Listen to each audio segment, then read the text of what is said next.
பார்வையில் பாவம் பண்ணிட்டு அதை யாரை ஏற்றுக்கோமா? நல்லபடியாக பார்வை இருக்கும்போது சக்தி குறையதா இல்லையா? இப்போ கண்ணாடி போட ஆரம்பிக்கிறோம் அறிவை கொண்டு.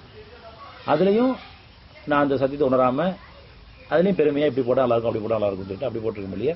பார்வையில் சக்தி குறைஞ்சிருச்சு, எனக்கு சக்தி அதிகரிக்கணும், என் பாவத்தை மன்னிக்கணும்னு கேட்டிருப்போமா? உடல் பலகீனமாயிட்டு இருக்கு, மனம் பலகீனமாயிட்டு இருக்கு. அதுக்கு சக்தி கொடுக்குறது யார்?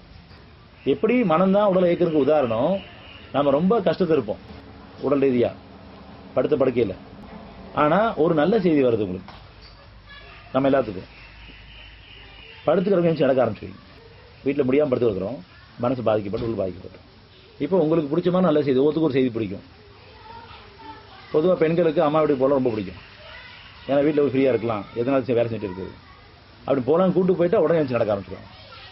அப்போ நல்ல செய்தி வந்துச்சு. அது மாதிரி ஒருத்தருக்கு பிடிச்ச செய்திகள். அதே மாதிரி ஆண்களுக்கும் சரி, திலகாத்தமாக உடம்பு வச்சுருப்பாங்க, 6 பேக் 8 பேக்குன்னு எக்ஸசைஸ் பண்ணி. ஆனால் ஒரு அதிர்ச்சியான செய்தி உள்ளே வரும்பொழுது கைகள் நடக்க ஆரம்பிச்சோம். நம்ம எல்லாம் அனுபவிச்சவங்க தான். அப்படின்னு சொன்னால் மனம் உடலை இயக்குதா அல்லது உடல் மனசை இயக்குதா?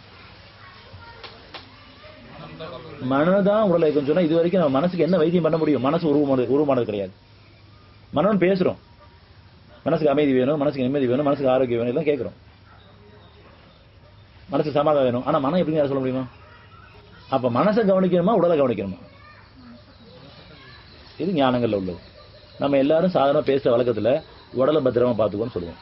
யார்கிட்ட பேச உடம்பு பத்திரம் பார்த்து. இது சரியான பேச்சா தப்பான பேச்சா? இப்போ மனசை பத்திரமா பார்த்துக்குங்க, அமைதியாக வச்சுக்கோங்க, மனசை விட்டுறாதீங்கன்னு சொல்லுவாங்க. அவன் நம்பிக்கை விட்டாப்பான்னு சொல்லுவாங்க. ஆக நம்ம ஒரு படித்தர உயர்த்தப்பட்டிருக்கோம். இனி உடலை பார்க்காதீங்க, மனசை பாருங்க.